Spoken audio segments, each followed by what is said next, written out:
بسم اللہ الرحمن الرحیم۔ السلام علیکم کلاس، کیسے ہیں آپ سب؟ امید کرتی ہوں کہ آپ سب خیریت سے ہوں گے۔ بیٹے جیسے کہ آپ لوگوں کو پتہ ہے کہ کل ہماری نظم جو چاندنی رات ہم کر رہے تھے وہ مکمل ہو گئی تھی، اور آج ہم نے ہمارے سلیبس میں انکلوڈ دوسری نظم کرنی ہے، یہ دھواں سا کہاں سے اٹھتا ہے۔ یہ نظم بیٹے پروفیسر عنایت علی خان نے لکھی ہے، ٹھیک ہے۔ عنایت علی خان بہت معروف، بہت مشہور شاعر ہیں، ٹھیک ہے۔ انہوں نے تمام ساری زندگی جو ہے اپنی درس و تدریس میں یعنی کہ پڑھانے میں گزاری، اسی لیے ان کے نام کے ساتھ پروفیسر لگتا ہے۔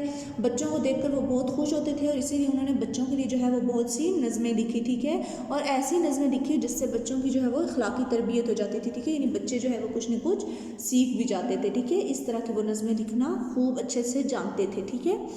اور یہی وجہ تھی کہ وہ کیا کہتا ہے کہ بچوں کو میں بھی پسند کی جاتے تھے اور بڑوں میں بھی، ٹھیک ہے، بچوں بڑوں سب کے وہ پسندیدہ شاعر ہیں، ٹھیک ہے، پروفیسر عنایت علی خان۔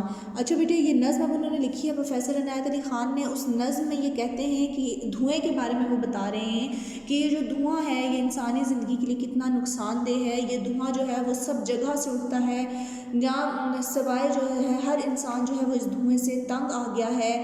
ہر سڑک سے کس طرح اٹھتا ہے؟ سڑک پہ چلنے والی گاڑیوں سے، بائک سے، ٹھیک ہے، ہر دکان سے اٹھتا ہے، ہر گلی، ہر مکان، ہر جگہ سے جو ہے یہ دھواں اٹھ رہا ہے۔ اور شاعر کہتے ہیں کہ ہم جو ہے آہ و فغاں بیٹے کہتے ہیں فریاد کرنے کو، ٹھیک ہے، تو وہ کہتے ہیں ہم فریاد کرتے رہیں، چیختے رہیں، جو بھی کریں، لیکن یہ دھواں جو ہے وہ ختم ہونے میں نہیں آتا۔ پھر دیکھیے گا نیچے وہ کہہ رہے ہیں کہ سینکڑوں بھٹیوں سے اٹھتا ہے، ٹھیک ہے بیٹے۔ بھٹی کہتے ہیں جو مٹی کے برتن بنائے جاتے ہیں ان کو جب پکایا جاتا ہے تو اس میں سے جو دھواں اٹھتا ہے اس کے بارے میں کہہ رہے ہیں۔ اس کے بعد وہ کہتے ہیں چمنیوں سے بھی اٹھتا ہے۔ چمنیاں بیٹے آپ لوگوں نے دیکھا ہوگا گاؤں میں جو گھر میں جو سردیوں میں جلائے جاتے ہیں تو ان کے جو پائپ چھت سے نکل رہے تو ان سے جو دھواں نکل رہا ہوتا ہے ان کو جو ہے وہ چمنیاں کہتے ہیں، ٹھیک ہے۔ بھٹی کا دھواں نکلنے کی جو جگہ ہوتی ہے نا دھواں نکلنے کی، اس کو چمنی کہتے ہیں، ٹھیک ہے۔ اب وہ کہتے ہیں سگریٹ ہو اس سے بھی دھواں نکل رہا ہے، ہمارے منہ سے جو سردیوں میں ہم جب سانس لیتے ہیں دھواں نکلتا ہے، اس سے وہ کہتے ہیں کہ وہاں سے بھی جو ہے یہ دھواں ہمارے منہ سے بھی نکلتا ہے، دہاں کہتے ہیں منہ کو، ٹھیک ہے بیٹے۔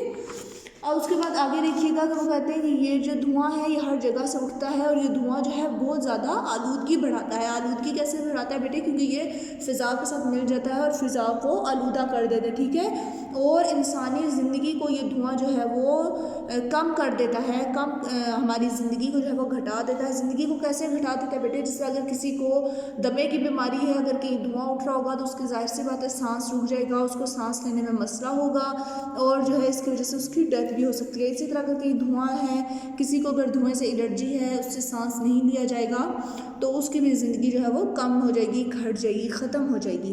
تو اس طرح یہ جو دھواں ہے یہ ایک وہ کہتے ہیں کہ یہ ایک ظالم چیز ہے، ایک ظالم ہے یہ دھواں کہ جہاں سے اٹھتا ہے ہر جگہ سے اٹھتا ہے اور انسانی زندگی کو جو ہے وہ گھٹاتا چلا جاتا ہے۔ آخری بات دیکھیے گا بیٹے، آخری بات میں وہ کہتے ہیں کہ پتہ نہیں کہ یہ جو ہے دھواں جو ہے یہ کیا کام کر کے چھوڑے گا، آخر کار کیا فساد برپا کرے گا، کیا قیامت جو ہے وہ ہم پر اٹھائے گا، کہ جو یہ دھواں ہے یہ انسانوں کو ہی اس دنیا سے مٹا رہا ہے، ان کی زندگی کم کر رہا ہے۔ تو آخر میں وہ کہتے ہیں کہ چلیں ہم دیکھتے ہیں کہ یہ دھواں جو ہے وہ خود کب اس جہاں سے اٹھے گا، ٹھیک ہے۔ آخر میں وہ کہتے ہیں کہ ہر جگہ سے یہ دھواں نکل رہا ہے، نہ جانے کب وہ وقت آئے گا جب یہ دھواں اس جہاں سے جو ہے وہ مکمل طور پر ختم ہو جائے گا اور ہماری فضا صاف ہو جائے گی اور ہم سکون سے رہ سکیں گے، ٹھیک ہے بیٹے۔ یہ نظم بیٹے آپ کے پیج نمبر 63 پہ ہے، اردو بک پیج نمبر 63۔ آپ نے یہ نظم خود بھی ایک بار پڑھنی ہے اچھے سے، اور اگر کچھ سمجھ نہ آئے تو آپ نے پوچھ لینا ہے، ٹھیک ہے بیٹے۔ اب ہم اس کے کریں گے الفاظ مانی اور سوال جواب۔ املا بیٹے اس کی اس لیے نہیں ہوگی کیونکہ ابھی آپ نے دیکھا کہ یہ جو ہے مصروں پر مشتمل ہے نظم، اور نظم کی جو ہے وہ املا نہیں لکھی جاتی، ٹھیک ہے۔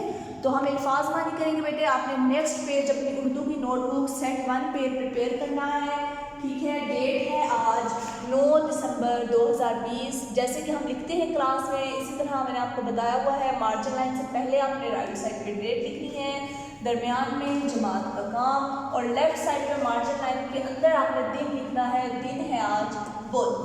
آج جو ہم کر رہے ہیں نظم، اس کا نام ہے یہ دھواں سا کہاں سے اٹھتا ہے، اور آج کا ہمارا عنوان ہے الفاظ مانی۔ ٹوٹل بیٹے جی 10 الفاظ مانی ہے اس نظم کے، ٹھیک ہے۔ الفاظ مانی لکھنے سے پہلے آپ نے پینسل سے لائن ڈرا کرنی ہے درمیان میں، اور الفاظ جو ہیں وہ ایک سیکوینس میں لکھنے ہیں، آپ کے الفاظ آگے پیچھے نہ جا رہے ہوں، اور نمبرنگ آپ نے مارجن لائن سے پہلے کرنی ہے، اور بلو انک پین سے آپ نے یہ لکھنے ہیں، ٹھیک ہے۔